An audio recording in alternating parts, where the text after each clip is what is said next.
Tunnels and caves were used by the Japanese in World War II and by the Koreans during the conflict which followed.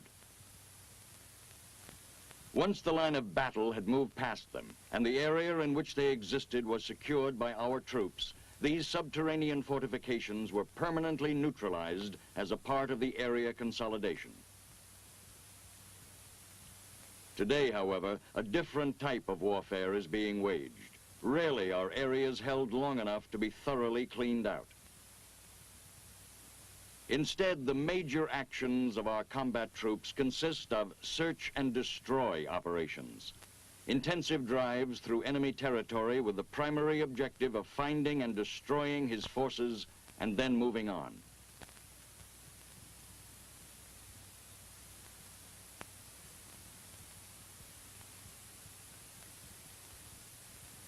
Seldom is the occupation of terrain for extended periods an objective in itself.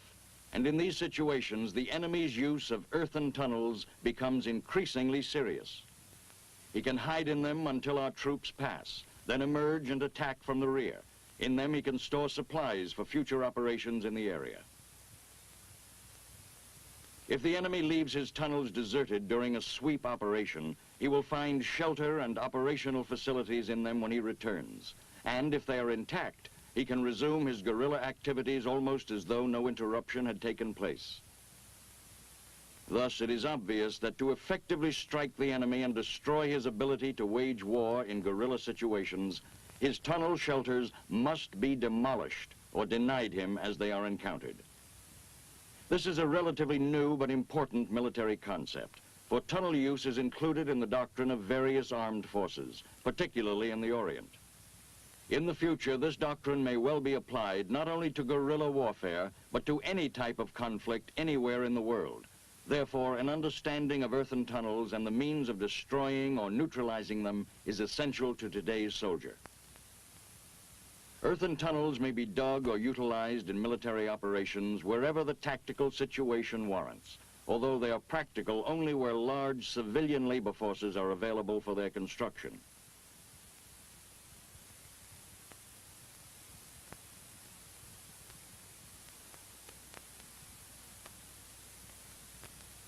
Earthen tunnels consist of two general types. First, there are those called expedient tunnels. They are relatively simple in construction and varying in length from approximately 20 to several hundred feet.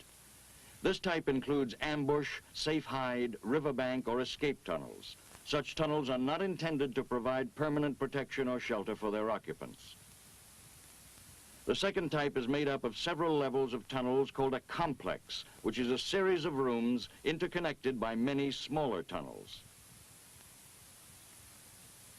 A complex may extend up to 30 feet in depth below the Earth's surface and extend over large areas. They have carefully camouflaged entrances to facilitate evasion and escape. In complexes such as these, personnel may be hidden, housed, trained, and hospitalized. A headquarters may be set up and maintained, and supplies stored. Many of these complexes date back to World War II, and since have been enlarged and reinforced to provide maximum protection against air and artillery strikes.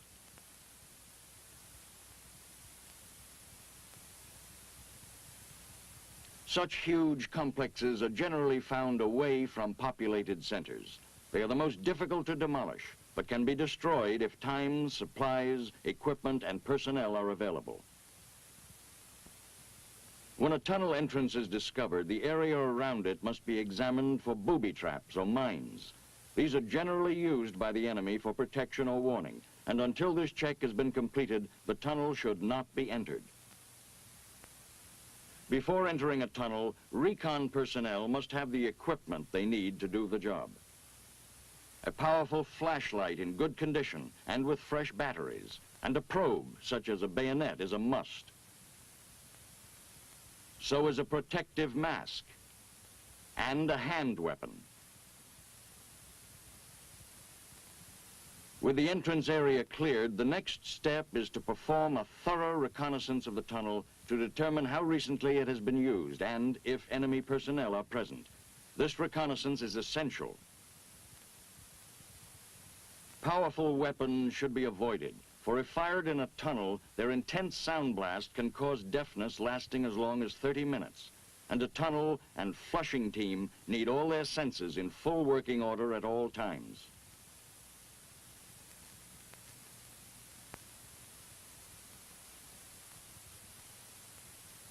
When a tunnel entrance shaft goes vertically into the ground, as here, the first man to enter it should be slowly lowered into the shaft head first to permit him to thoroughly check the entrance walls and floor for booby traps or mines as he moves into the tunnel.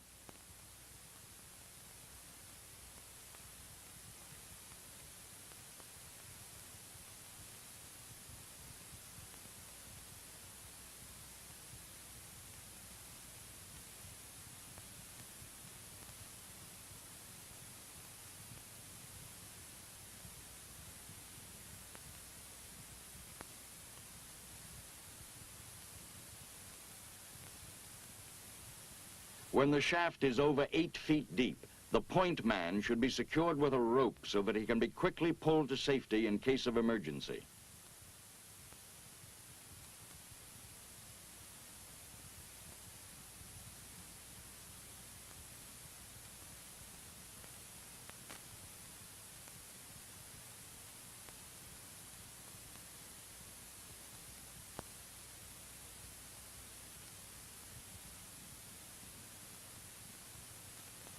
As the point man arrives in the tunnel, he carefully checks to be certain that no enemy is awaiting him near the entrance. If the area is clear, he works his way into the tunnel and awaits his backup man. As they enter the tunnel, both men must be alert for any odor which suggests the presence of chemical agents. And if such odors are detected, protective masks must be donned before continuing farther.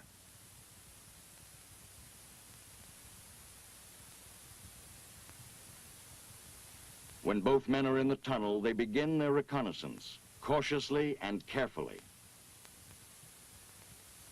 Initial reconnaissance is limited to the first 10 feet of a tunnel. If it continues beyond 10 feet, the recon team should return to the entrance to pick up CS grenades and communication equipment. Then they resume the reconnaissance of the entire complex. In this demonstration, this action is omitted.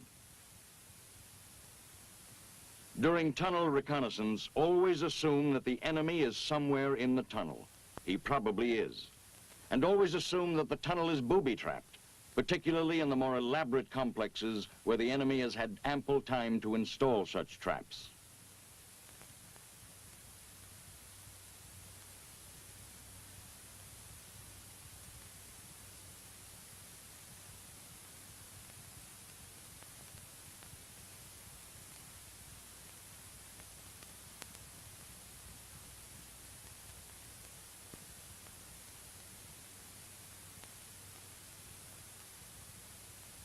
Carefully examine all surfaces of the tunnel, floor, walls, and ceiling, for booby traps or mines, as well as for false walls or hidden passageways. Never undertake a tunnel reconnaissance with less than 2 men on the recon team, and stay together within the tunnel complex at all times. Observe extreme caution to protect yourself against the enemy who may lie in wait just beyond. During a tunnel reconnaissance, each man has a definite job to do. The point man is concerned with booby traps and mines, as well as the possibility of enemy contact.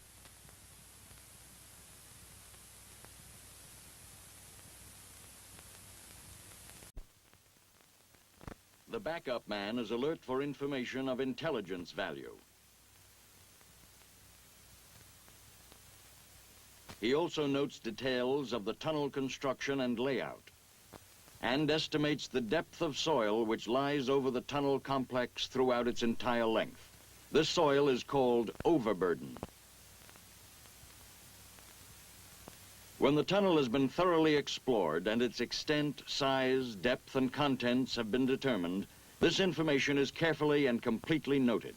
Then the precise location of the tunnel is established. This information must then be reported through channels to the tactical commander.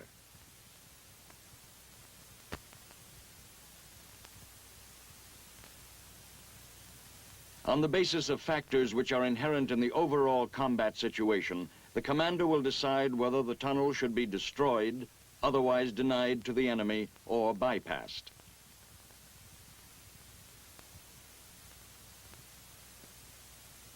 The extent of desired demolition or denial may be left up to the unit commander. The factors which will determine the type of tunnel denial to be undertaken during combat operations will relate to the tactical situation at the time. First, how much time is available for destruction? How much time will the primary mission allow for such work? Second, how much time is necessary for total or partial destruction? These must be weighed against each other. Third, what equipment and personnel are required for the different types of denial in relation to the tunnel in question? Are such personnel and equipment available? Finally, how important is the tunnel or complex to the enemy? How valuable will it be on his return to the area? These are the things which must be considered in determining the type of tunnel destruction or denial appropriate to an individual situation. The methods of tunnel denial which may be employed in combat situations can be divided into three general categories. First, immediate denial, which can be completed in minutes with equipment normally at hand. Second, partial destruction, which also can be accomplished within relatively brief periods of time with available equipment. And finally, total destruction, which requires trained troops and equipment not normally carried into combat areas. The purpose of immediate denial tunnel action is to flush the enemy out of his hiding place and deny him its use for a decisive period of time. The results obtained are immediate, although of relatively brief duration.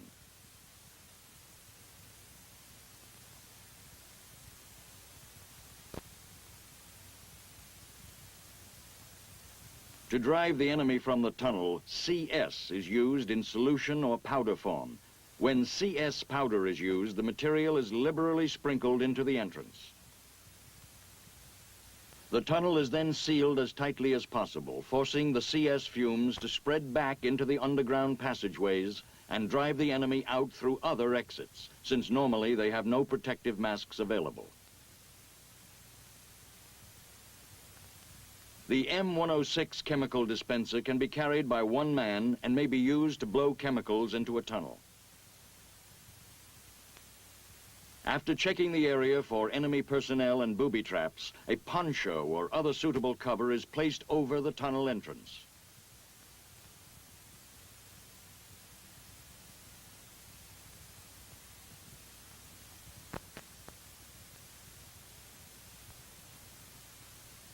The discharge hose from the dispenser is inserted through the cover, ensuring that a tight seal is maintained around the hose.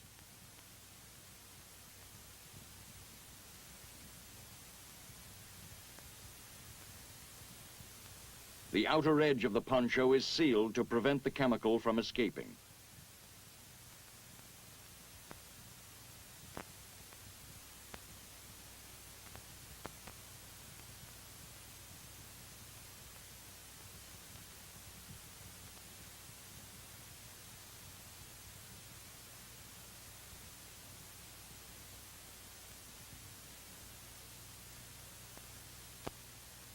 After all openings are sealed, the engine is started.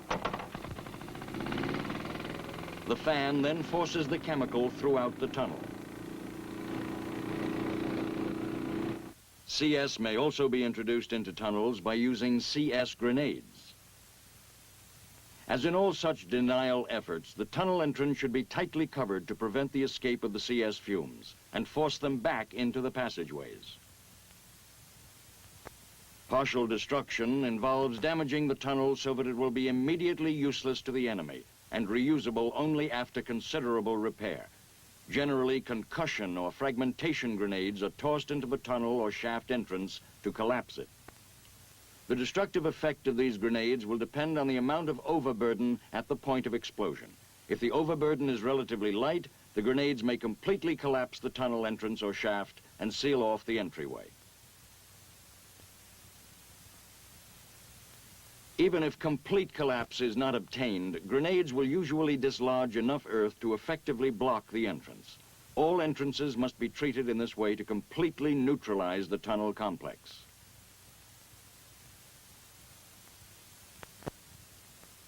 Conventional military explosives such as dynamite, TNT, or C4 can also be used in partial tunnel destruction.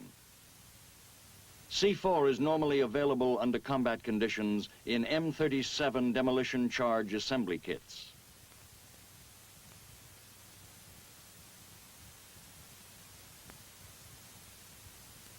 Using the blasting cap crimpers contained in the demolition kit, prepare 2 of the blocks to receive the demolition priming assembly boosters.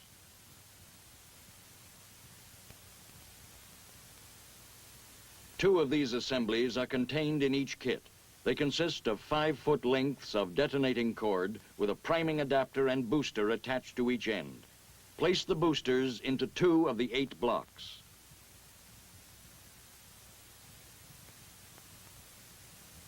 To complete the firing chain, attach an electric cap with firing wire or a non-electric cap with a length of time fuse to the demolition kit.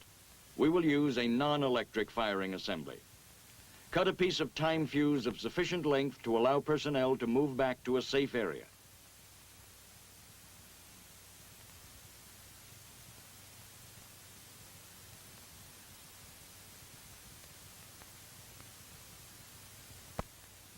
Place the non-electric cap onto the time fuse. Crimp it using the blasting cap crimpers.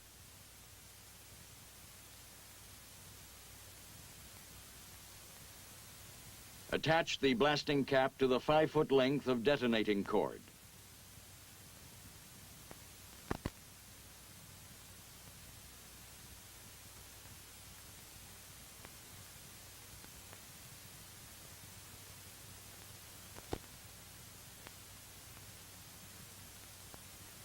Finally, attach the fuse lighter to the time fuse.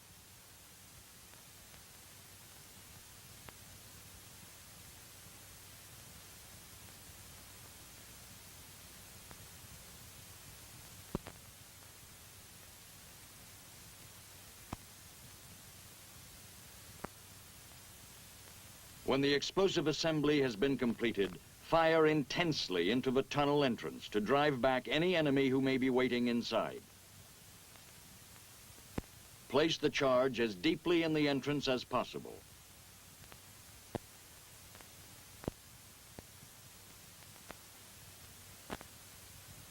Then ignite the fuse and quickly withdraw to a sheltered position a safe distance from the entrance. While awaiting results, keep the entrance covered for enemy personnel. These are the primary ways in which partial tunnel destruction is accomplished. In addition, unit commanders may call in artillery or high-angle weapons to demolish tunnel entrances.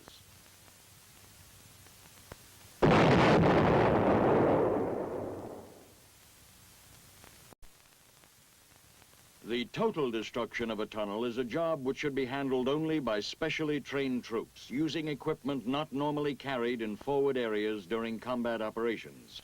Thus, it obviously requires more time than is necessary for the partial destruction just demonstrated.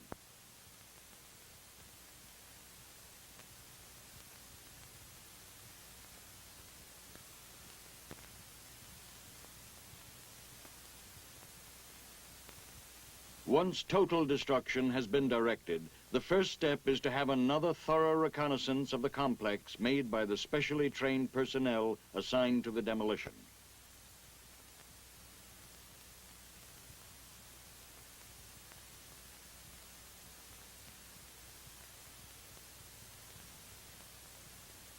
These men will make certain that the tunnels are clear, that no enemy personnel or booby traps have been overlooked in the earlier exploration.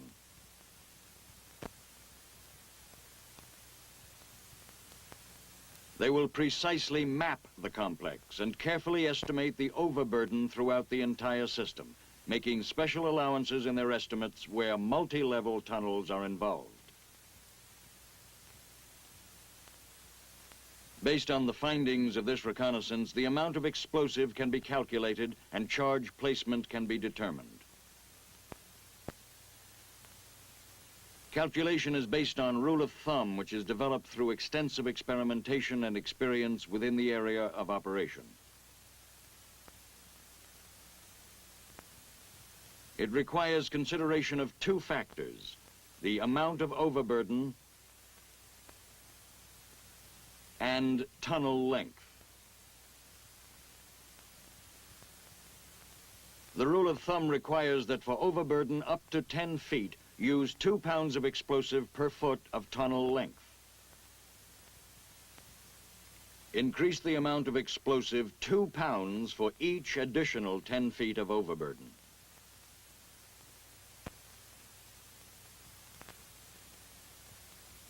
The charges should be ground placed at turns or corners of the tunnel, as well as at strong points. A type of explosive should be used which can be primed with detonating cord. All tunnel entrances which can be discovered should be blocked with sandbags, and the shaft should be filled with well-tamped dirt. This is particularly important, for the more the explosive force is confined to the tunnel, the more destructive and effective it will be.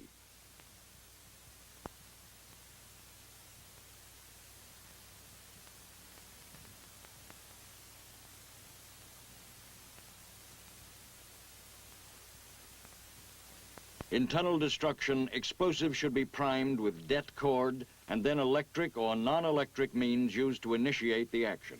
However, electric means is best because it gives you full control of the firing at all times.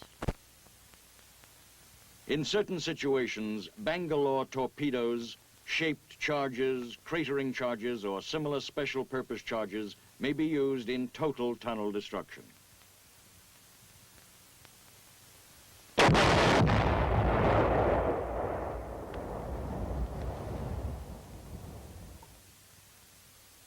In its continuing search for more effective ways of destroying large enemy tunnels and complexes, the Army has developed this XM-242 liquid explosive demolition kit for use with the powerful liquid explosive nitromethane. Each kit contains the equipment required to destroy a tunnel 500 feet long with an overburden of 10 feet. The kits can be combined to destroy larger tunnel systems having up to 30 feet of overburden.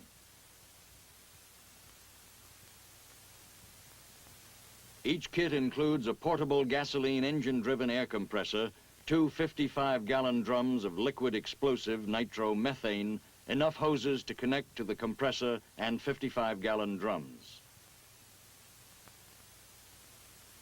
A pressure relief valve designed to vent off internal line pressure which exceeds 15 psi. A valve flow control regulates the flow of explosive, and a monitor box that indicates when drums are empty. The monitor box is connected to a sensor attached to the hose inside the drum by using 500 feet of cable. The kit also contains an arrestor that provides a safety device to prevent propagation of the detonation back to the drums and pumping equipment.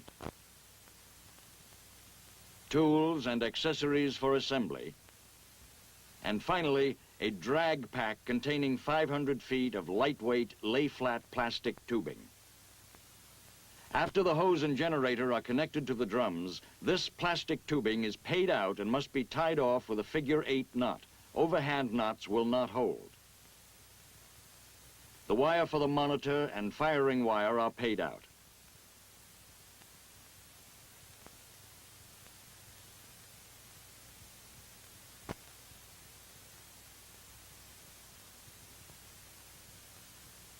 The monitor is connected to the monitor wire. At the tunnel entrance, explosive is placed around tubing and primed with 2 blasting caps.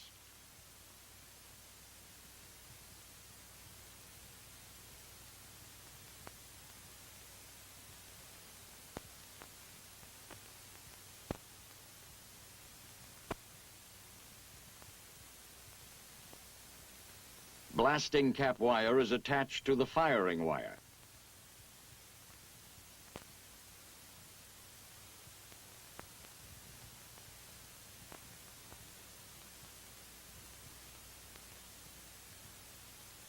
The compressor is started.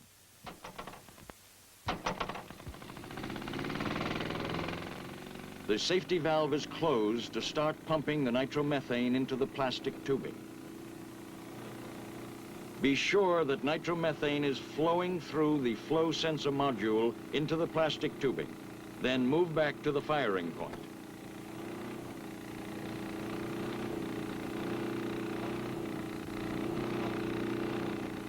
At the firing site, the firing wires are attached to the blasting machine. The monitor is checked until one of the lights goes out. Then the charge is fired.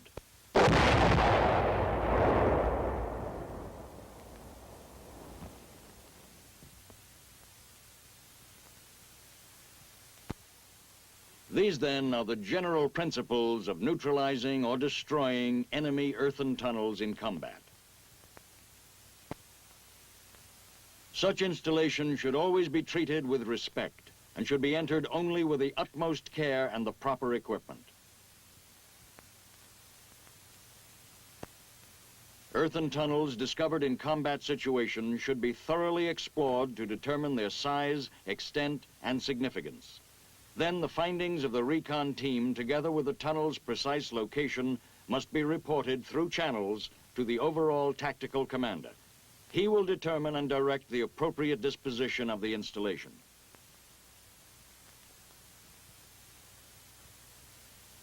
For immediate denial, CS in various forms may be used by combat personnel.